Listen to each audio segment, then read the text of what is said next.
What is material work? We can call it physical work, or material work. Using the material body, using the material world as the field where you engage in your material work, let's call it physical work, right? Karmic work.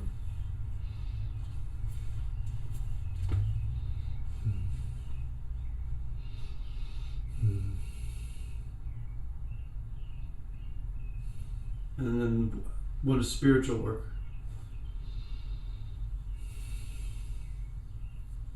Well, spiritual and the material are components.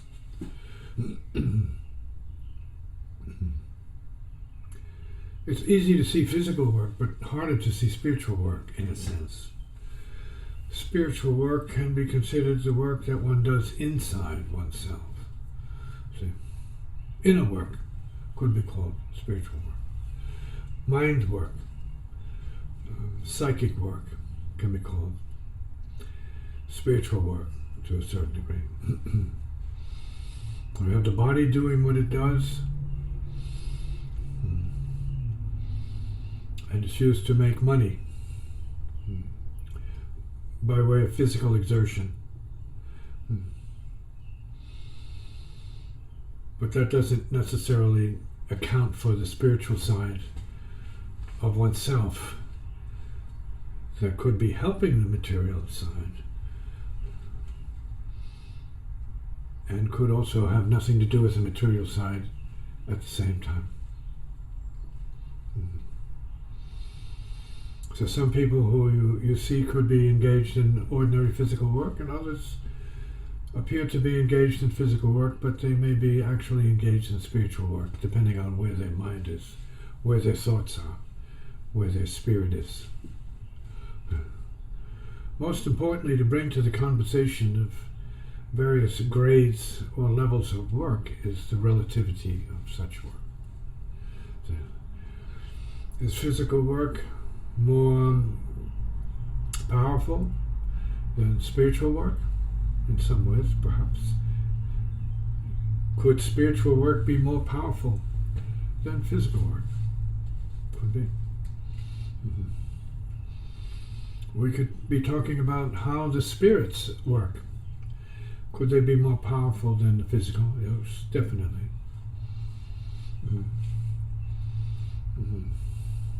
Could the spirits be engaged or involved in moving the physical? Affecting the physical, transforming the physical, or moving a person's body into certain activities or, let's say, realities.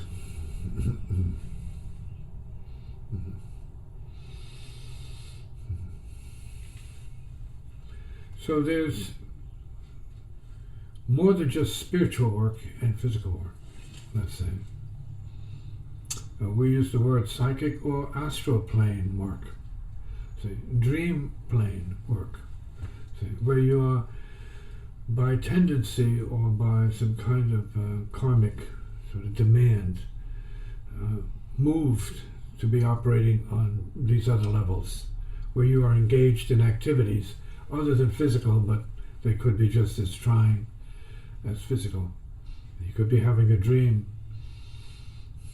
of moving rocks, see, and you can feel the heaviness of the rock that's overwhelming your mental body or whatever the body is you're operating from. See.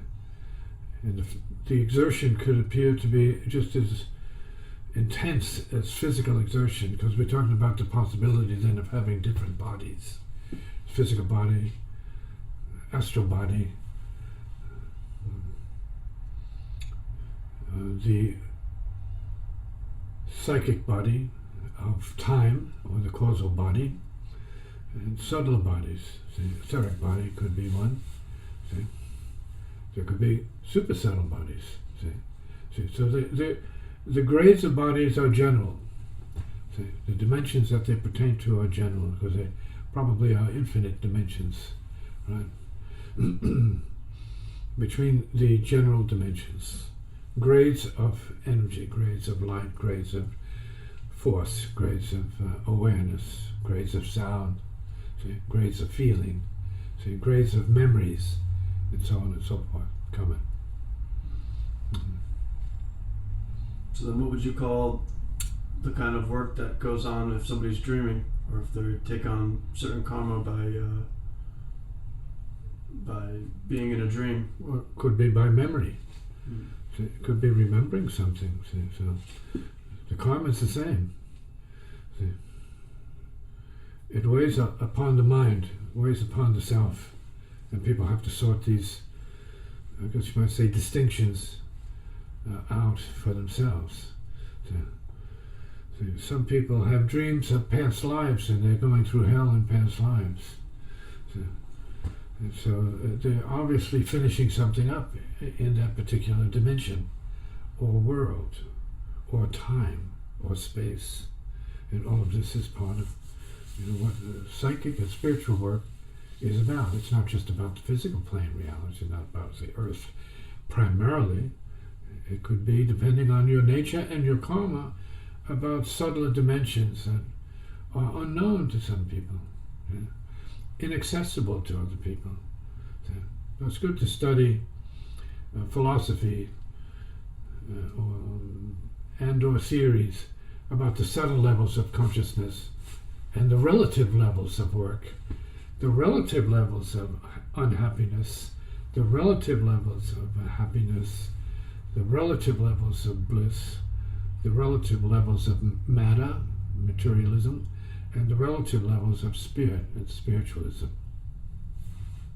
So when you say something like only the spiritual matters, does that infer that if you put your focus solely on the spiritual, that everything else will be taken care of?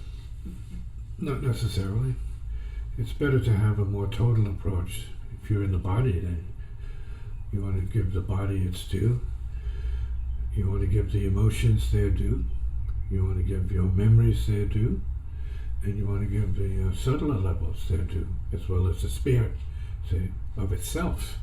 See, the full spirit of itself. Not just your body, but your consciousness of itself. Or, put more directly, your awareness. And it doesn't begin or end with the parameters of your head. You're aware beyond your head. You're aware by way of hearing into the distance. You are aware of seeing beyond what appears before you. See, so we have to not only look at, but we have to see into, we have to hear into, not hear at, but into. See? We have to hear and perceive through matter in order to access another level of consciousness, awareness. This is also possible. See?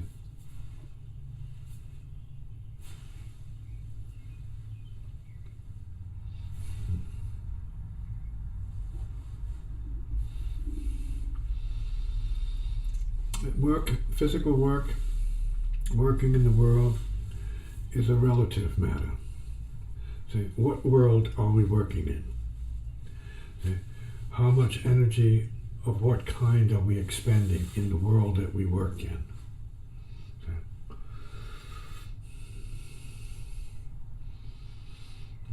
Some people have asked, well, is spiritual work harder than physical work? See, in some cases, very much harder. See. Depends on what your need is, what your karmic requirement for energy is. Some people need to make their body work for physical money. So they put their time in. They put their hours in. And they gain benefit from it. Does that ever equate with or equal spiritual benefit? Who's to say? Some work could register as spiritually beneficent to the person. But most work that we do is on one level or other. There's physical work, but then there's emotional work. See? There's emotional work with memory work. And the two are often integrated, balancing each other out. We have mental work, which is the work of a different level too.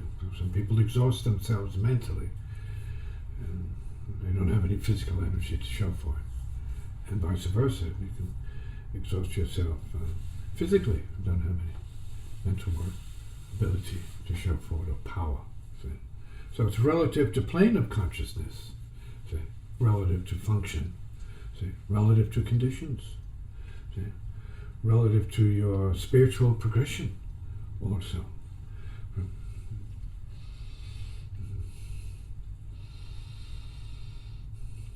It could include music, let's say, as a form of work, which is for some people not as, let's say, valid as hard labor.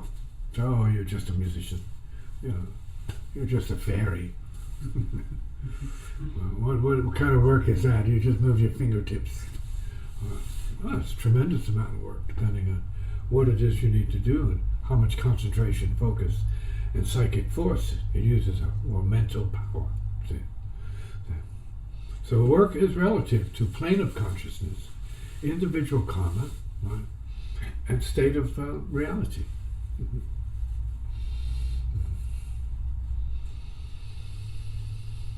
So if we have been born into this world with a physical, let's say, gift, you use it. Could be sports. Right? It could be construction work, right? Physical work. Could be any number of many things. It could be boxing. Right? MMA, you know, thrilling sport these days. All out.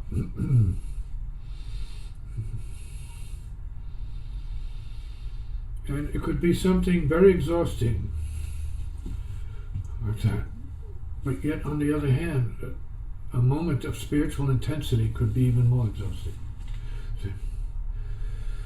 An out-of-body experience of a sort could be more exhausting, especially if you're working via the out-of-body dimension, or I'm not going to say it's one kind of travel or whatever.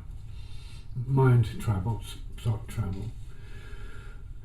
Depending on what is demanded or required of you, that might be more exhausting than, let's say, an MMA championship fight.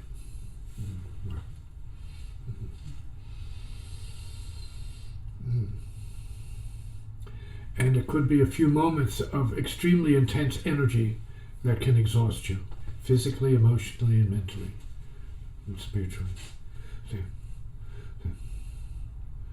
So then it depends on the body, the dimension, and the level of exertion or intensity that determines the degree of exhaustion, right? And again, it's all relative. A person studying can be exerting more energy and effort than somebody moving bricks and concrete things. See?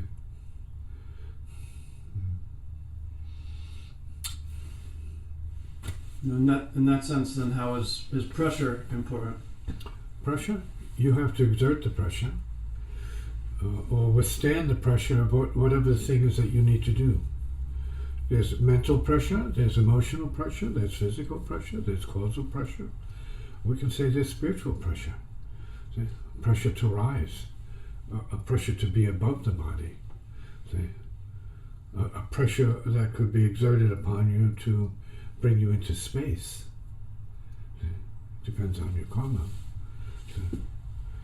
Because we are space beings, but many people don't think in those terms because they're so physical in their nature.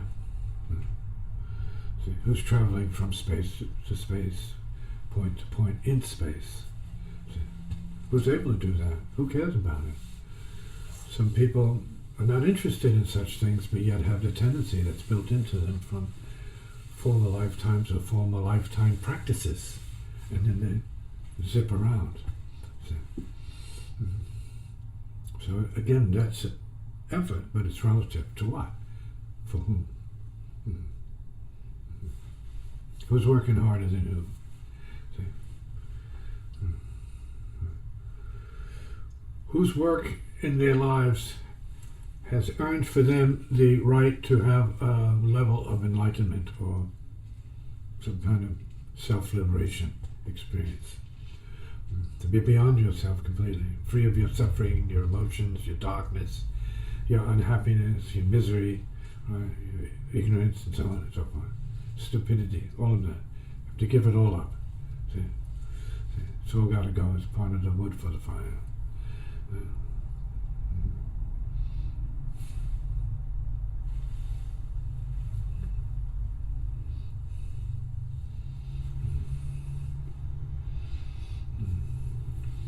I remember when I was younger and in the military service doing commando work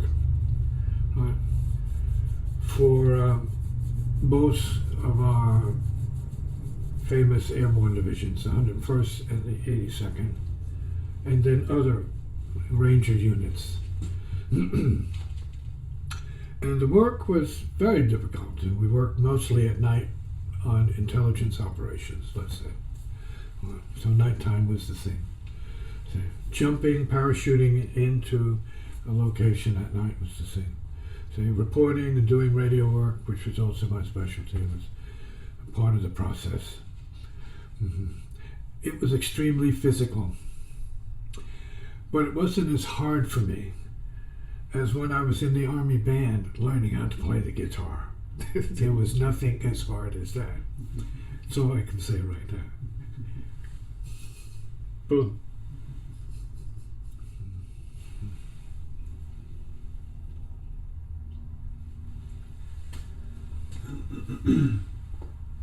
People seem to have a certain appreciation of so-called higher forms of music, be it classical music or jazz or anything.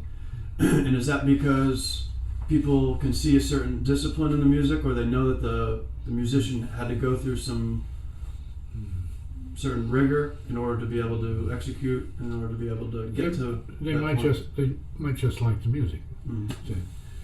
But certainly the effort required to play more complex and difficult forms of music is something to wonder about. Right? Who needs to do that? Why? And of course there's pleasure that comes with let's say excellence in execution and virtuosity. There's bliss involved in it. See? Not so much ego, depending on who you are and how natural it is for you to play, or how selfless it might be for you to play. Then it's just bliss, joy to play music. But it is difficult. It requires tremendous discipline, focus, mental exertion. Not all forms of music in the same way, but certainly when you speak about jazz and classical music, they probably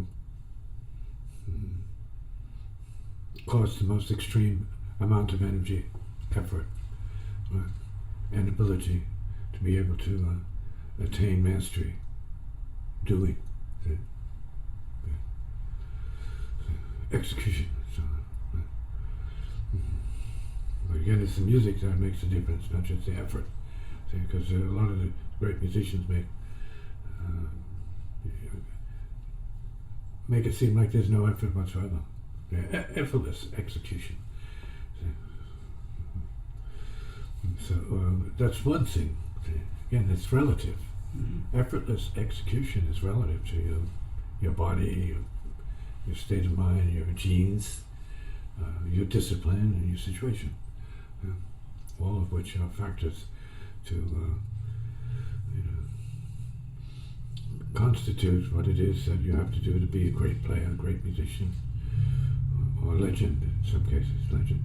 It doesn't take much, to be a legend. It means playing from your heart and moving the people in a certain way.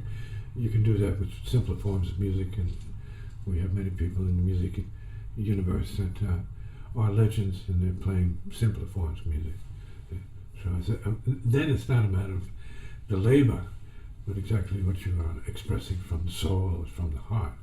See, so then let's say the influence that you have over people is contingent upon how much effort you put into the music and how much of your heart you share with the people. See, but then that's effort. That could be exhausting. Could be. See. And that might be harder to do for some people than other kinds of work. See? So music is not for everybody. Some people feel that they love music more, but they can't play it.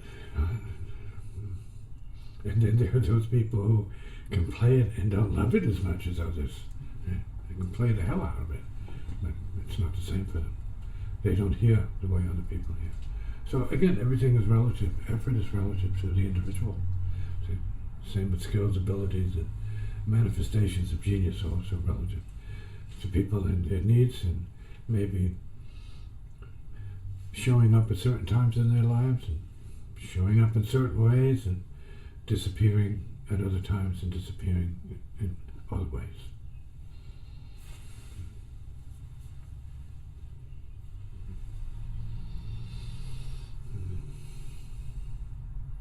And so beyond all the ordinary levels that we have characterized as being relative to dimension of consciousness or skill sets, there is the entertainment value of work.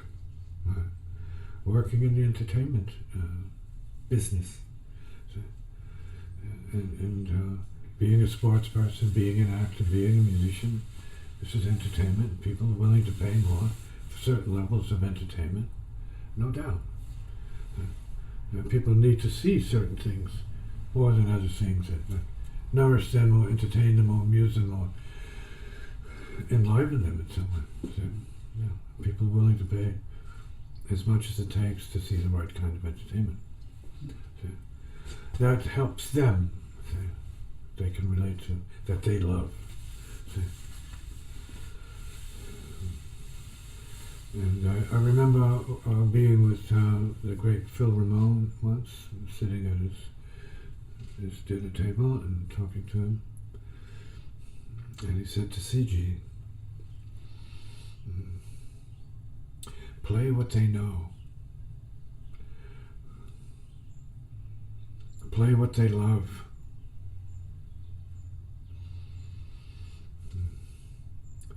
And accept the payment for it.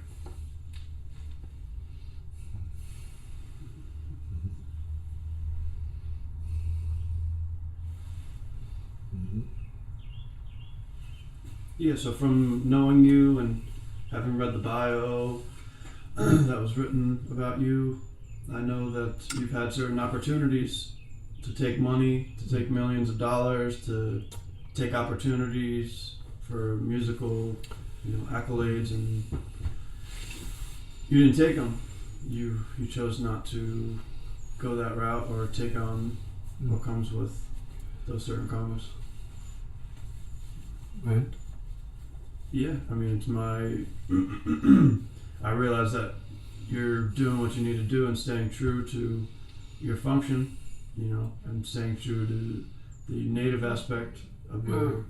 Well, it's a form of insanity by certain people's standards, to avoid certain rare opportunities that people die for, but it depends on your relationship to what I call the spirit, the is, so what it is, what it is, because that has certain kind of how to put the impossible into words. It's like it feeds me in a certain way. There's no fear about it. It's just being on a different level of reality. So that's not important. So what's important is dealing with people, helping people. That's more important. Not fattening myself, feeding myself, but make sure that those who are around me have what they need that I can give them. And that's been the course of my life. The simplicity and sincerity and integrity, helping people reawaken themselves, see, and be stronger to meet the challenges that they have karmically inherited by way of blood and circumstance. See, yeah, that's what it's been for. See. And that's why I've written on the topic and performed for people and talked to people in the way that I have. That's part of my mission.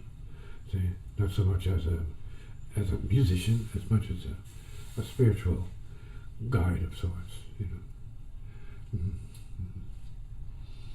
It feels good to help others, you know, and see them on their way correctly.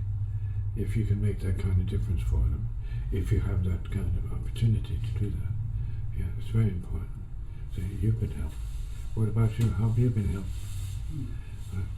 Oh yeah, immensely.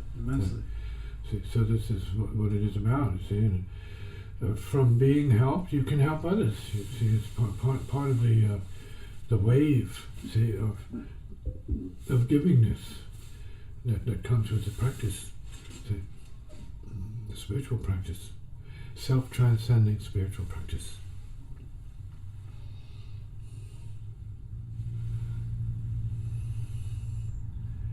Hail to the Eck Masters. Hugh.